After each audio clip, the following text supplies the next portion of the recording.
ये कैसी तेरी खुदगर्जी।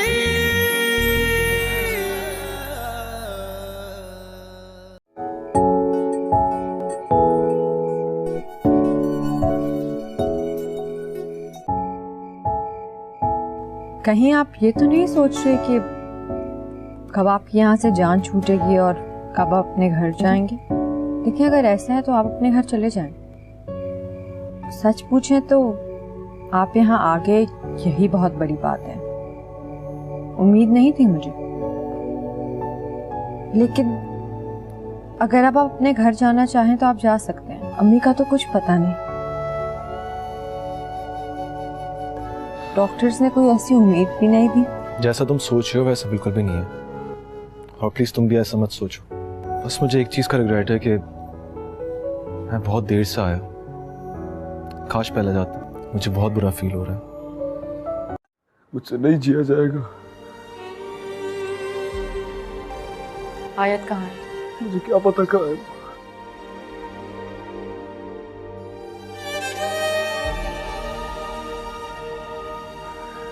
मेरू जी, आपने क्या किया मेरे साथ? मैंने क्या बिगाड़ा था आपका? इससे बेहतर था आप मेरा गला घोट देती, मुझे जान से मार देती, मुझसे ये कुर्बानी ना मांगती। बहुत तकलीफ में हूँ मेरू जी, मैं कैसे रहूंगा आपके बगैर? तुम्हारी अब नई जिंदगी का आगाज हो चुका है। तुम्हारा और आयत का। वो तुम्हारी बीवी है, तुम्हें ख्याल रखना है उसका। जाओ उसके पास। मैं कहीं नहीं जाऊंगा। आप सुन रही हैं ना, मैं कहीं नहीं जाऊंगा। आपने क्यों किया मेरे साथ? मेरू जी, आपने क्यों किया मेरे साथ ये सब? ड्रामा सीरियल कैसी तेरी खुदगर्जी की अगली किस्त में आप देखेंगे शमशेर का वालिद शमशेर की बीवी महक को घर से निकालने की बात करता है। शमशेर का वालिद कहता है, मेरा नाम और मेरी इज्जत ही सब कुछ है, मैं अपना नाम और इज्जत ख़राब नहीं होने दूंगा। शमशेर अपने वालिद से बात करता है कि हमारी शादी के बारे में लोगों को बताने का वाहिद तरीका यह है कि हम वलीमा करें। शमशेर का वालिद ये सुनकर गुस्से में आ जाता है और कहता है, इसका वाहिद हल ये है कि तुम अपनी बीवी को यहाँ से निकाल दो। जो भी देखता है हमारे ऊपर बातें करता है, ना ही वो इस घर में होगी और ना ही हम बातें सुनेंगे। महक अपने शोहर शमशेर के साथ एक होटल में बैठी होती है। वहाँ उनकी वीडियो बनाई जाती है। शमशेर की मुँहमारी होती है और महक उससे रोकती है। शमशेर गुस्से में आ जाता है और गिलास को तोड़ देता है। दारा की बीवी शमशेर की वालदा से बहस करती है कि महक को घर से निकाला जाए। शमशेर की वालदा उसे जवाब में कहती है, मेरे बेटे शमशेर ने उससे शादी की है और वो उसकी बीवी है, वो उसे कैसे घर से निकाले। इस पर दारा की बीवी तंजिया अंदाज में तालियां बजाती है और कहती है, वाह भाई वाह। उधर शमशेर एक आदमी को धमकी देते हुए कहता है, महक मेरी ज़िंदगी है, अगर तुम मेरे और उसके दरमियान आओगे तो मैं तुम्हें ऐसी जगह गोली मारूंगा कि तुम्हारे बचने का कोई चांस नहीं होगा। शमशेर की वालदा महक से कहती है, शमशेर तुम्हारी बात मानेगा, तुम उसे वलीमे से मना कर दो। महक अपने खामन को वलीमे से मना करने के लिए पहुंच जाती है। थोड़ी देर के लिए तो मुझे अपने कानों पर यकीन ही नहीं रहा और मैंने घबरा कर इधर उधर देखा, जैसे मेरे पीछे या सहन में आसपास कोई और मौजूद हो जिसे नाहिद ने आवाज़ दी होगी, मगर वहाँ मेरे सिवा कोई दूसरा नहीं था। दीगर लोग अपने अपने काम धंधों में मसरूफ़ थे। मेरी नज़र एक पल के लिए उसकी जानिब उठी और उसकी स्याह घनी पलकों और बड़ी बड़ी खूबसूरत आँखों से टकराकर दूसरा ही पल ज़मीन में गड़ गई। शायद दुनिया का सबसे बड़ा लिहाज या रोब हुसन ही होता है, और मेरे लिए तो ये वैसे भी एक नाकाबिले यकीन और अनहोनी थी। मैंने उस लड़की के लिए मोहल्ले के कड़ियल जवानों को तपती दोपहरों में घंटों स्कूल के रास्ते में जलते खड़े देखा था, मगर वह स्कूल से वापसी पर या गली मोहल्ले में से गुजरते हुए आंख उठाकर भी किसी की तरफ नहीं देखती थी। मजाल है जो आज तक किसी ने उसे नंगे सर देखा हो। आज वही मोहल्ले की सबसे खूबसूरत लड़की مجھ سے براہ راست مخاطب تھی، مجھ سے جسے اس کے اپنے گھر والے بھی عموماً بھول جاتے تھے۔ اگر میں کھانے کے لیے کبھی دیر سے چھت سے نیچے آتا تو عام طور پر چھوٹے بہن بھائی سب صفا چٹ کر چکے ہوتے تھے اور اماں مجھے دیکھ کر سر پیٹ لیا کرتی کہ ارے یہ تو یاد ہی نہیں رہا۔ پھر میں کیوں حیران نہ ہوتا جب اس نے میرا نام لے کر دوبارہ پوچھا، آپ خالہ صغرا کے بیٹے ہیں نا پریزاد؟ میرا جی چاہا کہ اسے روک کر کہوں، پری تو بس آپ ہیں، میں تو صرف زاد ہی زاد ہوں، مگر میرے حلق سے عجیب و غریب سی آواز نکلی، جی آپ ذرا اس شادی کے ہنگامے سے فارغ ہو لیں تو ایک بار پھر ہمارے گھر چکر لگا لیجیے گا، میری امی آپ کو یاد کر رہی تھی۔ وہ بات ختم کر کے نہ جانے کب کی جا چکی تھی، مگر میرے قدم تو جیسے وہی صحن کی کچی زمین میں دھنس کر رہ گئے تھے۔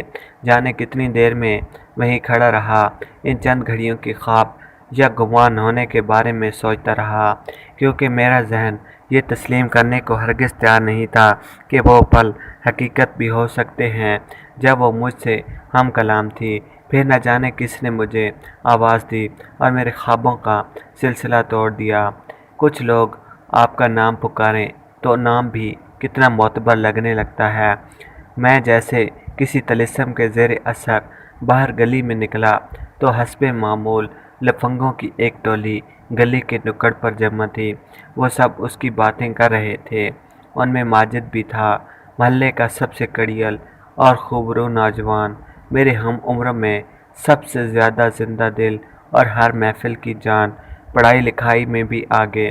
اور شام کو جب محلے کے باقی لڑکے بڑے میدان میں کرکٹ کھیلا کرتے تھے تو ماجد کی تیز بولنگ اور ہوا میں اڑتے لمبے بال دیکھنے کے لیے ہم سبھی تماشائی گھنٹوں کھڑے رہا کرتے تھے۔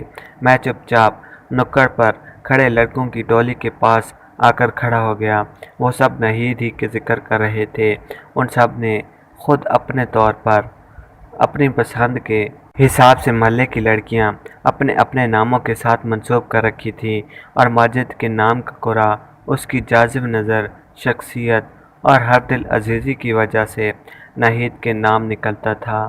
ماجد خود بہت عرصے سے نہید کے گھر چکر کاٹ کاٹ کر تھک چکا تھا، مگر بقول اس کے وہاں اس کی دال گلتی نظر نہیں آتی تھی۔ اس وقت بھی وہاں وہی ذکر جاری تھا۔ اکرم نے پوچھا، یار بتا تو صحیح، کچھ بات تو کی ہوگی اس نے تجھ سے؟ ماجد نے ایک لمبی سی سرد آہ بھری، کہاں یار، اس نے تو مجھے جیسے پر نظر نہ ڈالنے کی قسم کھا رکھی ہے، جانے کب اپنے بھاگ کھلیں گے۔ پھر اچانک ماجد کی مجھ پر نظر پڑی، میں منہ کھولے محویت سے ان کی باتیں سن رہا تھا۔ ماجد نے ایک دم ہی مجھ سے سوال کر ڈالا، ابے پریزاد تو نے کبھی کسی سے عشق کیا ہے؟ سب لڑکوں نے ماجد کی بات سن کر زور دہر کہکا مارا۔ میں شرمندہ ہو کر بولا، میں نے نہیں تو۔ ماجد سنجیدگی سے شکل بنا کر بولا، ہر کسی کو زندگی میں ایک بار عشق ضرور کرنا چاہیے، عشق آدمی کو انسان بنا دیتا ہے۔ اکرم نے شرارت سے ماجد کی طرف دیکھا اور معنی خیز لہجے میں بولا، صرف ایک بار، ذرا پھر سوچ لے ماجد۔ سب لڑکے ایک بار پھر زور سے ہنس پڑے۔ سارا محلہ جانتا تھا کہ نہ صرف ہمارے محلے میں بلکہ آس پاس کی جانے کتنی گلیوں میں ماجد کے چکر چلتے تھے۔ ایک بار تو میرا جی چاہا کہ میں بھی ان سب کو آج یہ بتا کر حیران کر دوں کہ جس نہید کی ایک جھلک پانے کے لیے وہ سب یہاں گھنٹوں سے کھڑے ہیں، اور اس نہید نے آج خود مجھ سے نہ صرف بات کی ہے بلکہ اپنے گھر بھی بلایا ہے۔ مگر پھر میں یہ سوچ کر خاموش ہو گیا کہ بھلا کون میری بات کا اعتبار کرے گا، الٹا مزید مذاق بنے گا میرا، لہٰذا میں چپ چاپ وہاں سے آگے گزر گیا۔ مگر میری زندگی کی وہ پہلی رات تھی جو مجھ سے گزاری نہیں گزری۔ پہلے تو میں اپنے کمرے کے اندر چارپائی پر کروٹیں بدلتا رہا، اور پھر تنگ آ کر میں نے اپنی چھلنگا سی چارپائی کو کمرے سے باہر کھینچ کر کھلے آسمان تلے تاروں کی چھت کے نیچے ڈال دیا، اور پھر ساری رات تاروں سے پوچھتا رہا کہ آخر ایسی کیا بات ہو سکتی ہے جس کے لیے اس ستارہ جبی نے मुझे अपने घर आने का कहा है। कहते हैं दुनिया में ये जादूगर और बाजीगर हमें खुला धोखा देते हैं, हमारी नज़रबंदी करके जाने कैसे कैसे खेल खुला धोखा देते हैं, हमारी नज़रबंदी करके जाने कैसे कैसे खेल तमाशे दिखा जाते हैं, आंखों में धूल झोंकते हैं। मगर इस रात मुझे ये एहसास हुआ कि सबसे बड़ा जादूगर और माहिर तरीन बाजीगर तो ख़ुद हमारे सीने के अंदर धड़कता ये दिल होता है। जादूगरों और बाजीगर की नज़रबंदी का इलाज तो शायद फिर भी मुमकिन हो, मगर इस कमबख्त दिल की नज़रबंदी का कोई इलाज नहीं होता। मेरे दिल ने भी उस रात मेरी अक्ल पर पर्दे डालकर मेरी नज़रबंदी कर दी थी। अपने स्याह चीचक ज़दा चेहरे को भुलाकर मैं किसी शहज़ादे की तरह सारी रात अपने सपनों में नहीद का हाथ थामे अनजान वादियों में भटकता रहा। कभी कभी हमारे ख्वाब कितने खूबसूरत होते हैं, शायद इसीलिए इन्हें ख्वाब कहा जाता है। उस रात के बाद नींद तो जैसे मुझसे रूठ सी गई थी। जैसे तैसे करके मैंने शादी के दिन किसी तरह गुजारे और रुखसती के ठीक दूसरे दिन मैंने झुझकते हुए नहीद के घर के दरवाज़े पर दस्तक दी। नहीद के अब्बा ने दरवाज़ा खोला, जिन्हें हम सब मिर्ज़ा चचा कहते थे। उनका गुस्सा सारे मोहल्ले में मशहूर था। हाँ भाई, क्या बात है? उन्होंने कड़कदार लहजे में मुझसे पूछा। मैं पल भर के लिए बौखलाहट में सब भूल गया। वो दोबारा गिरजे, अब कुछ बोलोगे भी या नहीं? यूं ही मुंह में सीपियां डाले खड़े रहोगे? मैं गुगयाया, जी वो मुझे बुलाया था खाला ने। उन्होंने हैरत से मुझे एक बार फिर से सर से पांव तक गौर से देखा। अंदर आ जाओ। मैं उस वक्त को कोस रहा था जब मैंने यहाँ आने का फ़ैसला किया था। बहरहाल अब वापसी का कोई रास्ता नहीं था। कुछ देर में नहीद की अम्मी आ गईं और उगदा ये खुला कि नहीद के नवीं जमात के पर्चे होने वाले थे और सालाना इम्तिहानात में उसे उर्दू के मज़मून में रहनुमाई चाहिए थी। जाने उसकी अम्मी को किसने ये कह दिया था कि मेरी उर्दू बहुत अच्छी है। मुझे ख़ुद भी यकीन नहीं आ रहा था, क्योंकि मुझे पूरी ज़िंदगी में आज तक इतनी अहमियत कभी नहीं मिली थी। तय ये पाया कि मैं शाम को 4 से 5 बजे तक 1 घंटा नहीद को उर्दू की तैयारी करवाया करूँगा। मिर्ज़ा साहब ट्यूशन की फ़ीस भी मुकर्रर करना चाहते थे, मगर मैंने उन्हें टाल दिया। नहीद के घर से निकलने के बाद बहुत देर तक तो मुझे कुछ समझ ही नहीं आया कि इस खूबसूरत हादसे पर मेरा रद्द-ए-अमल क्या होना चाहिए। रात तक मैं एक सदमे की सी कैफियत में रहा। सदमे का ताल्लुक़ हमेशा गम से ही नहीं होता, कभी कभी अचानक मिल जाने वाली बेपनाह खुशी भी हमारे अमूमी रवैये से मुतसादिम हो जाती है। शायद सारी बात ज़र्फ़ की है। खुशी हो या गम हमारे ज़र्फ़ के पैमाने से बढ़ जाए तो हम अपनी ज़ाहिरी शख्सियत का रख रखाव खो बैठते हैं। मेरे साथ भी कुछ ऐसा ही मामला हुआ और अगले दिन 3-4 मरतबा अम्मा और बड़े बहन भाइयों से मुख्तलिफ़ बातों पर डांट पड़ गई। मसलन मैं आम तौर पर शाज़ो नादिर ही आईना देखा करता था, बल्कि सच ये है कि मुझे आईने से डर लगता था। मगर उस रोज़ जब लगातार तीसरी मरतबा बरामदे में लगे आईने के सामने से गुज़रते हुए मैंने शीशे में झांका तो बरामदे में कुछ काम करते बड़े भाई ने मुझे घूरा। खैर तो है, ये कंघी पट्टी आज किस खुशी की है? मैं सटपटा गया। तुम्हारे 10वीं के इम्तिहानात सर पर हैं, अपनी पढ़ाई की तरफ ध्यान दो। आईना देखने के लिए सारी ज़िंदगी पड़ी है। मैं जल्दी से सर हिलाकर वहाँ से टल गया। उस रोज़ घड़ी के हिस्सों की मुझसे जैसे कोई जंग सी जारी थी। मैं घंटा भर बाद भी घड़ी की तरफ देखता तो सुई सिर्फ चंद मिनट ही आगे खिसकी होती। शायद गुज़रते वक्त का ताल्लुक़ किसी सुई या घड़ी से नहीं होता। वक्त हमेशा हमारे लम्हों के साथ ज़िद से नापा जाता है। हमारी मर्ज़ी के ख़िलाफ़ हमेशा हमारी ख्वाहिश के बरक्स घड़ियों के गुज़रने को वक्त का नाम दे दिया गया है। जब हम उसे तेज़ तर चाहते हैं ये सुस्त तर हो जाता है, और जब कभी हम इसके आहिस्ता पान की दुआ और इल्तिजा में गिड़गिड़ा रहे होते हैं, इससे पर लग जाते हैं। तो फिर हम भोले इंसान वक्त की घड़ी या सुई के पैमाने पर क्यों नापते हैं? बस अपने दिल में झांक कर अपनी ख्वाहिश टटोल लिया करें। वक्त हमेशा उसकी मुखालिफ सिमत ही दौड़ता चला जाएगा। ठीक 4 बजे शाम में नहीद के दरवाजे पर दस्तक दे रहा था। गली में इक्का दुक्का लोग आ जा रहे थे। शुक्र है उस वक्त माजिद और उसके दोस्तों की टोली वहाँ मोर्चे जमाए नहीं बैठी थी, वरना मुझे 1000 सवालों का सामना करना पड़ता। दरवाज़ा नहीद के छोटे भाई ने खोला और मुझे अंदर ले जाकर सेहन में लगी अंगूरों की बेल के नीचे बिछी कुर्सी पर बिठा दिया। सामने एक छोटी सी मेज़ और दूसरी कुर्सी भी रखी हुई थी। मेरा दम फूल रहा था, धड़कन बेकाबू और सांस रुक रुक कर आ रही थी। मैंने बचपन से ही अपने लिए लोगों की नज़र में इस कदर तहकीर और तमस्खुर देखा था कि मुझे बराह रास्त ऊपर देखने या सामने वाले की आंखों में बराह रास्त देखकर बात करने की आदत ही नहीं रही थी। लिहाजा जब नहीद अपना स्याह दुपट्टा सर पर जमाते हुए आकर बैठी तो तब भी मेरी नज़रें नीचे ज़मीन में ही गड़ी हुई थी।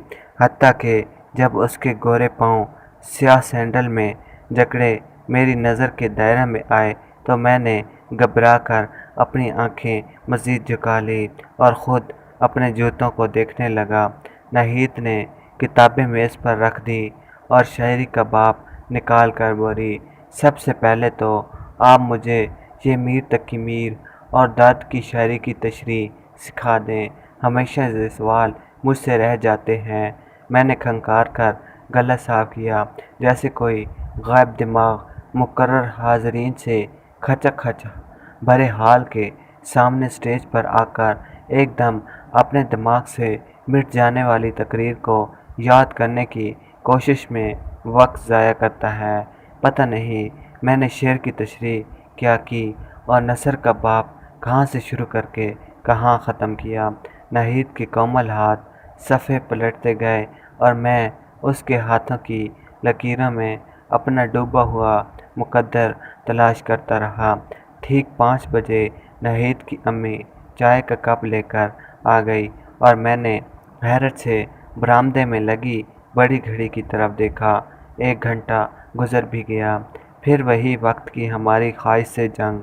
मैं चाय का कप ख़त्म करके वहाँ से निकल आया।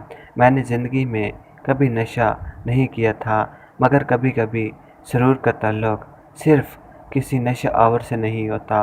कुछ पल ऐसे भी होते हैं जब फ़िज़ा में, हवा में, आसपास के माहौल में ही नशा घुल जाता है। कितने खुश नसीब होते हैं वो लोग जो बिन पे बिना किसी गुनाह के बोझ तले दबे इस सुरूर का नशा लेते हैं। इस रोज़ मैं भी पूरा दिन बिना किसी नशे के सुरूर में रहा, मगर कहते हैं दुनिया का हर नशा आर्जी होता है।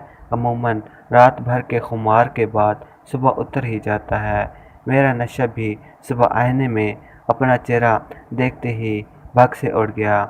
मैं बेख्याली में कंघी करने के लिए अपने कमरे में लगे टूटे और मैले से आईने के एक टुकड़े में अपना चेहरा देख बैठा और मेरे सारे सपने पल भर में किरची किरची हो गए।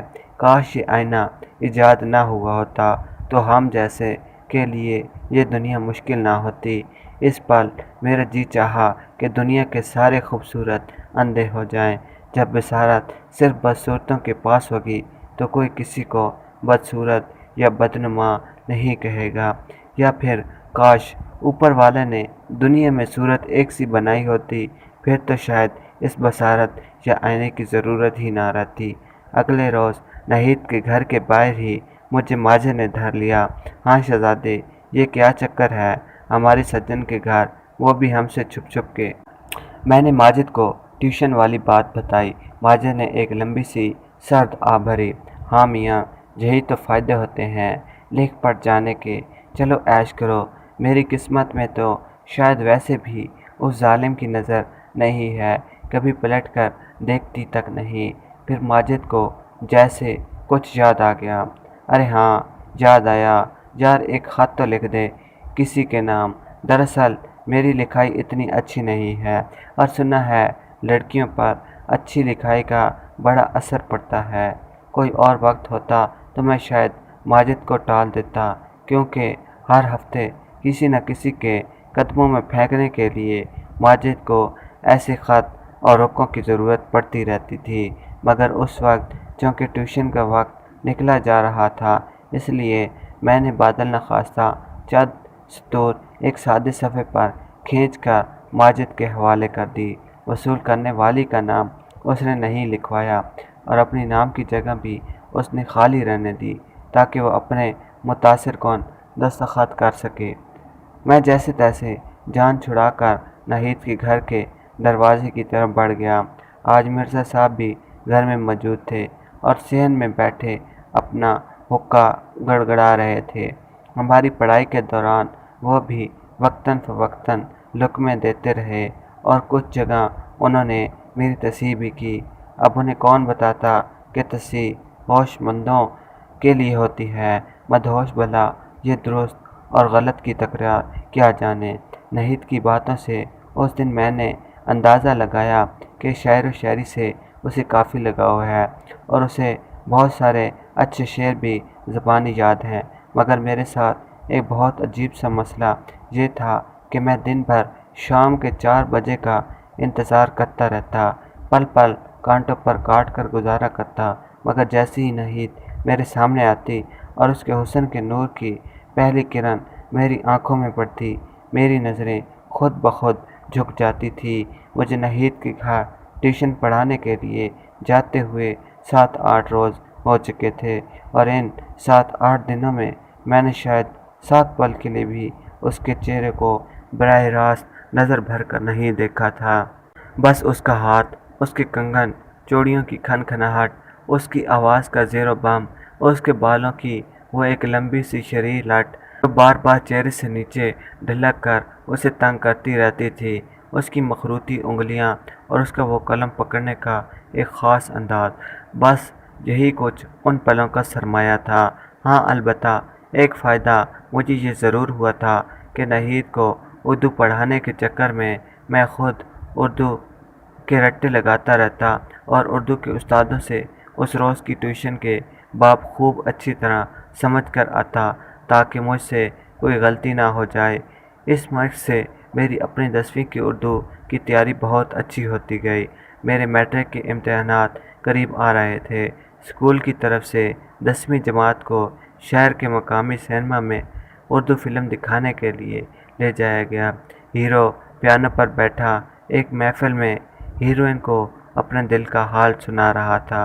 सफ़ेद सूट में मलबूस वो हीरो पियानो बजाते हुए मुझे बहुत अच्छा लगा और जाने क्यों उस लम्हे से मेरे अंदर भी पियानो सीखने और बजाने की ख्वाहिश एक शदीद कस की सूरत में जाग उठी। उस रात मैंने ख़ुद को ख्वाब में वही सफ़ेद सूट पहने पियानो बजाते देखा और नाहिद उसी फ़िल्म की हीरोइन की तरह पियानो के पहलू से जुड़ी मेरे करीब खड़ी महवियत से मेरी धुन सुन रही थी। अजीब बात यह थी कि ख्वाब में मेरा चेहरा और वजूद किसी भी किस्म के दाग धब्बों और स्याही से बिल्कुल पाक और मुबरा था। सुबह जब अचानक किसी खटके से मेरी आँख खुल गई तो बहुत देर तक मैंने सदमे के मारे आंखें मींच रखी। कुछ ख्वाब कितने असर अंगेज़ और रूह तक में सरायत कर जाने वाले होते हैं कि बाद बहुत दिन तक हमें उदास और बेचैन रखते हैं। तब हमारा जी चाहता है कि काश हमारी मौजूदा ज़िंदगी एक ख्वाब होती और वो ख्वाब हमारी ज़िंदगी से बदल जाते। मगर कुछ लोगों के ख्वाब सद ख्वाब ही रहते हैं। मैं भी उन्हीं में से एक था। नाहिद को ट्यूशन पढ़ाते हुए महीना भर होने को आया था। मैं ना चाहते हुए भी उसका कोर्स तकरीबन ख़त्म होने को था, बल्कि मिर्ज़ा साहब ने तो अब हफ्ते में सिर्फ 3 दिन ट्यूशन और 3 दिन ख़ुद नाहिद की अपनी दोहराई के लिए मुकर्रर कर दिए थे। मेरी बेचैनी बढ़ती जा रही थी, क्योंकि मैं जानता था कि चंद दिन बाद ये 3 दिन की मुलाकात भी हमेशा के लिए ख़त्म हो जाएगी। इस तमाम अरसे में नाहिद ने मुझसे कभी कोर्स की किताबों और अपने ट्यूशन के होमवर्क के अलावा कोई बात नहीं की थी, मगर फिर भी نہ جانے کیوں مجھے ایسا لگتا تھا کہ ہم دونوں میں اس 1 گھنٹے زمانے بھر کی باتیں کرتے ہیں۔ شاید حسن کی اپنی کوئی گفتگو، کوئی بولی ہوتی ہے جسے عام لفظوں یا زبان کی ضرورت نہیں ہوتی، یا شاید خوبصورتی کا احساس ہی اپنے اندر سارے جہاں کی گفتگو سموئے رکھتا ہے۔ وہ کہتے ہیں نا، تخیل کی باتوں میں گفتگو اضافی ہے۔ میں ناہید کے گھر سے نکلنے کے لیے بھی ابھی اس تخیل میں مقید رہتا تھا۔ اس رات بھی اپنے کمرے میں گود میں کتاب رکھے اپنے آپ سے اس گفتگو میں مصروف تھا کہ اچانک باہر گلی میں ایک شور سا اٹھا، جیسے بہت سے لوگ کسی کے چیخنے چلاتے پیچھے کر رہے ہوں۔ میں گھبرا کر کمرے سے باہر نکلا اور چھت سے نیچے گلی میں جھانکا تو عجیب سا شور مچا ہوا تھا۔ جلدی سے نیچے اتر کر معلومات کی تو بھانت بھانت کی باتیں سن کر میرے تو ہوش ہی اڑ گئے۔ گلی میں چند بزرگ سرگوشیوں میں باتیں کر رہے تھے۔ نا میاں، کوئی کسی کی چھت پر یوں ہی نہیں ٹاپتا، ضرور لڑکی کی طرف سے کوئی اشارہ ہوگا۔ دوسرے بڑے میاں منمنائے، اس لڑکی نے تو مرزا صاحب کی عزت کو 2 کوڑی کر دی۔ کسی اور نے فتویٰ صادر کیا، ہاں بھائی، یہ آج کل کی نئی نسل بھلا بڑوں کی عزت اور غیرت کیا جانے۔ پتہ چلا کہ مرزا صاحب کے گھر والے خاندان کی کسی تقریب سے واپسی پر لیٹ ہو گئے تھے۔ گھر میں صرف ناہید اور اس کا چھوٹا بھائی تھا۔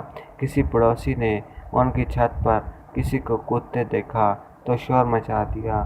سایہ شناخت ہوئے بنا فرار ہونے میں کامیاب ہو چکا تھا، مگر اپنے پیچھے افواہوں اور بدنامیوں کا ایک سیلاب چھوڑ گیا، کیونکہ اسی لمحے ناہید کو بھی چھت سے شہر میں اترتی سیڑھیوں سے نیچے آتا دیکھا گیا تھا۔ مجھے ان سب پر بہت غصہ آیا کہ وہ ناہید جیسی شریف اور باکردار لڑکی پر ایسے الزامات لگا رہے تھے۔ اگلے دن بھی محلے میں یہی چرچا رہا۔ دن کے تقریباً 2 بجے کے قریب کسی نے ہمارے گھر کا دروازہ بے تحاشا پیٹنا شروع کر دیا۔ سب سے پہلے ابا جی اور پھر ان کے پیچھے 2 بڑے بھائی بھی گھر سے باہر نکلے۔ باہر سے مرزا صاحب کے شور شرابے کی آواز آ رہی تھی۔ میں بھی سن گن لینے کے لیے دروازے تک پہنچا ہی تھا کہ باہر محلے داروں کی بھیڑ میں کھڑے مرزا صاحب غصے اور نفرت سے چلائے، یہ رہا یہاں گھر میں چھپا بیٹھا ہے، جیسی اس کی شکل مکروہ ہے ویسے ہی گھناؤنے کرتوت ہیں اس کلبے کے۔ میں نے حیرت سے گھبرا کر ان سب کی طرف دیکھا۔ جی مگر میں نے کیا کیا ہے تم نے؟ خوب، ابھی بتاتا ہوں۔ انہوں نے جیب سے ایک کاغذ نکال کر سب کے سامنے لہرایا۔ اب یہ نہ کہنا کہ یہ خط تم نے نہیں لکھا، تمہاری تحریر خوب پہچانتا ہوں میں لفنگے۔ میں نے پہلی نظر میں ہی ماجد کے لیے لکھا اپنا خط پہچان لیا اور میری زبان سے حیرت سے بے ساختہ نکلا، ہاں مگر یہ خط تو میں نے۔ مگر میری بات ادھوری ہی رہ گئی اور مرزا صاحب کا ہاتھ تیزی سے گھما اور میری گال پر ایک زناٹے دار چانٹا پڑ گیا۔ زناٹے میں اس زوردار تھپڑ کی آواز ایسے گونجی جیسے کسی بم کا دھماکہ ہو، مگر آواز کے اس دھماکے سے کہیں زیادہ گونج میرے اندر بہت کچھ ٹوٹ جانے کی تھی۔ مرزا صاحب نے اس تماچے کے بعد بھی مجھے کچھ کہنے کا موقع ہی نہیں دیا اور چیخ چیخ کر مجمع کو بتانے لگے کہ گزشتہ رات ان کی چھت پر کوئی اور نہیں میں کودا تھا، اور اس بات کی خبر ناہید کی امی کو صبح سویرے اس وقت ہوئی جب وہ چھت پر گیلے کپڑے ڈالنے کے لیے گئی، اور انہیں وہاں چھت پر ایک کونے میں میرا لکھا ہوا یہ خط مڑا توڑا سا پڑا ہوا مل گیا۔ وہ سب گھر والے میری تحریر اچھی طرح سے پہچانتے تھے، کیونکہ ناہید کا اردو کا رجسٹر میری تحریر سے بھرا پڑا تھا۔ سارے محلے دار مجھے لعنت ملامت کرنے لگے۔ آس پاس گلی کے مکانوں کی چھتوں اور کھڑکیوں میں سے محلے کی عورتیں بھی جھانک جھانک کر ایک دوسرے کو اشارے کر رہی تھی۔ میرا بس نہیں چل رہا تھا کہ کسی طرح زمین شک ہوں اور میں اس کے اندر سما جاؤں۔ مرزا صاحب کے بھاری چانٹے کے نشان اگلے 3 دن میں دھیرے دھیرے میرے گالوں سے مندب پڑنے لگے، مگر میری روح پر لگے اس تھپڑ کے داغ عمر بھر मंदमल न होने पाए। भीड़ के छटते ही अब्बा और बड़े भाई मुझे गर्दन से पकड़कर घसीटते हुए घर के अंदर सेहन में लाए और फिर जिसके हाथ जो आया उसने उसी से मेरे जिस्म पर स्याह नील डाल दिए। बदन पर चोट के निशान नील गो हों तो उन्हें नील कहा जाता है, मगर घायल का पूरा जिस्म ही स्याह पड़ जाए तो उसे नील को क्या कहा जाए। मैंने बहुत कोशिश की कि उन्हें ये बता सकूं कि वो ख़त मेरी तहरीर में ज़रूर था मगर मेरा नहीं था, मगर किसी ने मेरी एक ना सुनी। अच्छा तो ये थी तुम्हारी ट्यूशन, खूब इज़्ज़त अफजाई कराई आज हमारी। डूम मर शर्म से, इश्क लड़ाने से पहले अपनी शक्ल तो आईने में देख लेनी थी। जिस्म पर हर चोट के साथ मेरी रूह पर बैत की तरह पड़ने वाला एक ताना भी किसी ताजानी की तरह मेरे कानों में पिघले शीशे की तरह लगातार उंडीला जाता रहा। बहुत दिनों तक तो मैं शर्म के मारे अपनी छत वाले कमरे से ही बाहर नहीं निकला। सारे घर वालों ने तकरीबन मेरा बाइकाट कर रखा था। मैं दिन भर कमरे में बैठा ये सोचता रहता था कि आखिर माजिद को दिया गया बुर्का नहीद की छत से कैसे बरामद हुआ। ज़रूर उस बदमाश ने नहीद को अकेला जानकर उसके घर कूदने का मंसूबा बनाया होगा और शोर से घबराकर वो ख़त वहीं फेंक कर फरार हो गया होगा। जाने नहीद मेरे बारे में क्या सोचती होगी। उसे भी तो बाकी सब लोगों की तरह यही लगा होगा कि मैं उसे ये इश्किया ख़त देने के लिए रात को उसकी छत टापा था। मुझे समझ नहीं आ रहा था कि किस तरह नहीद तक अपने दिल की बात पहुँचाऊँ कि मुझे अपनी शक्ल और अपनी औकात का अच्छी तरह से अंदाज़ा है और मैं कभी ऐसी गुस्ताखी का सोच भी नहीं सकता।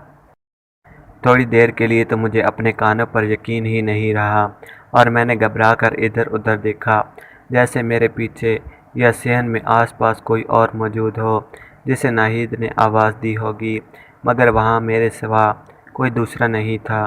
दीगर लोग अपने अपने काम धंधों में मसरूफ़ थे। मेरी नज़र एक पल के लिए उसकी जानिब उठी और उसकी स्याह घनी पलकों और बड़ी बड़ी खूबसूरत आँखों से टकराकर दूसरा ही पल ज़मीन में गड़ गई। शायद दुनिया का सबसे बड़ा लिहाज या रोब हुसन ही होता है, और मेरे लिए तो ये वैसे भी एक नाकाबिले यकीन और अनहोनी थी। मैंने उस लड़की के लिए महल्ले के कड़ियल जवानों को तपती दोपहरों में घंटों स्कूल के रास्ते में जलते खड़े देखा था, मगर वह स्कूल से वापसी पर या गली महल्ले में से गुजरते हुए आंख उठाकर भी किसी की तरफ नहीं देखती थी। मजाल है जो आज तक किसी ने उसे नंगे सर देखा हो। आज वही महल्ले की सबसे खूबसूरत लड़की मुझसे बराह रास्त मुखातिब थी, मुझसे जिसे उसके अपने घर वाले भी अमूमन भूल जाते थे। अगर मैं खाने के लिए कभी देर से छत से नीचे आता तो आम तौर पर छोटे बहन भाई सब सफ़ा चट कर चुके होते थे और अम्मा मुझे देखकर सर पीट लिया करती कि अरे ये तो याद ही नहीं रहा। फिर मैं क्यों हैरान ना होता जब उसने मेरा नाम लेकर दोबारा पूछा, आप खाला सुगरा के बेटे हैं ना परीज़ाद। मेरा जी चाहा कि उसे रोक कर कहूँ, परी तो बस आप हैं, मैं तो सिर्फ ज़ाद ही ज़ाद हूँ, मगर मेरे हल्क से अजीब व गरीब सी आवाज़ निकली, जी आप ज़रा इस शादी के हंगामे से फारिग हो लें तो एक बार फिर हमारे घर चक्कर लगा लीजिएगा। मेरी अम्मी आपको याद कर रही थी। वो बात ख़त्म करके न जाने कब की जा चुकी थी, मगर मेरे कदम तो जैसे वही सेहन की कच्ची ज़मीन में धंस कर रह गए थे। जाने कितनी देर में वहीं खड़ा रहा, इन चंद घड़ियों के ख्वाब या गुमान होने के बारे में सोचता रहा, क्योंकि मेरा जहन ये तस्लीम करने को हरगिज़ तैयार नहीं था कि वो पल हकीकत भी हो सकते हैं जब वो मुझसे हम कलाम थी। फिर न जाने किसने मुझे आवाज़ दी और मेरे ख्वाबों का सिलसिला तोड़ दिया। कुछ लोग आपका नाम पुकारें तो नाम भी कितना मोतबर लगने लगता है। मैं जैसे किसी तलिस्म के ज़ेर असर बाहर गली में निकला तो हस्बे मामूल लफंगों की एक टोली गली के नुक्कड़ पर जमा थी। वो सब उसकी बातें कर रहे थे। उनमें माजिद भी था, महल्ले का सबसे कड़ियल और खूबरू नौजवान, मेरे हम उम्र में सबसे ज़्यादा जिंदा दिल और हर महफिल की जान। पढ़ाई लिखाई में भी आगे। और शाम को जब मोहल्ले के बाकी लड़के बड़े मैदान में क्रिकेट खेला करते थे तो माजिद की तेज़ बॉलिंग और हवा में उड़ते लंबे बाल देखने के लिए हम सभी तमाशाई घंटों खड़े रहा करते थे। मैं चुपचाप नुक्कड़ पर खड़े लड़कों की टोली के पास आकर खड़ा हो गया। वो सब नहीद ही के जिक्र कर रहे थे। उन सब ने खुद अपने तौर पर अपनी पसंद के हिसाब से मोहल्ले की लड़कियां अपने अपने नामों के साथ मंसूब कर रखी थी और माजिद के नाम का कुरा उसकी जाजिब नज़र, शख्सियत और हर दिल अजीज़ी की वजह से नहीद के नाम निकलता था। माजिद खुद बहुत अरसे से नहीद के घर चक्कर काट काट कर थक चुका था, मगर बकौल उसके वहाँ उसकी दाल गलती नज़र नहीं आती थी। उस वक्त भी वहाँ वही जिक्र जारी था। अकरम ने पूछा, यार बता तो सही, कुछ बात तो की होगी उसने तुझसे। माजिद ने एक लंबी सी सर्द आह भरी, कहाँ यार, उसने तो मुझे जैसे पर नज़र ना डालने की कसम खा रखी है, जाने कब अपने भाग खुलेंगे। फिर अचानक माजिद की मुझ पर नज़र पड़ी। मैं मुंह खोले महवियत से उनकी बातें सुन रहा था। माजिद ने एकदम ही मुझसे सवाल कर डाला, अबे परिजात, तूने कभी किसी से इश्क किया है? सब लड़कों ने माजिद की बात सुनकर ज़ोरदार कहका मारा। मैं शर्मिंदा होकर बोला, मैंने नहीं तो। माजिद संजीदगी से शक्ल बनाकर बोला, हर किसी को ज़िंदगी में एक बार इश्क ज़रूर करना चाहिए। इश्क आदमी को इंसान बना देता है। अकरम ने शरारत से माजिद की तरफ देखा और मैंने खेज लहजे में बोला, सिर्फ एक बार, ज़रा फिर सोच ले माजिद। सब लड़के एक बार फिर ज़ोर से हंस पड़े। सारा मोहल्ला जानता था कि ना सिर्फ अब हमारे मोहल्ले में बल्कि आसपास की जाने कितनी गलियों में माजिद के चक्कर चलते थे। एक बार तो मेरा जी चाहा कि मैं भी इन सब को आज ये बताकर हैरान कर दूं कि जिस नहीद की एक झलक पाने के लिए वो सब यहाँ घंटों से खड़े हैं, और उस नहीद ने आज खुद मुझसे ना सिर्फ बात की है बल्कि अपने घर भी बुलाया है। मगर फिर मैं ये सोचकर खामोश हो गया कि भला कौन मेरी बात का एतबार करेगा, उल्टा मज़ीद मजाक बनेगा मेरा। लिहाजा मैं चुपचाप वहाँ से आगे गुजर गया। मगर मेरी ज़िंदगी की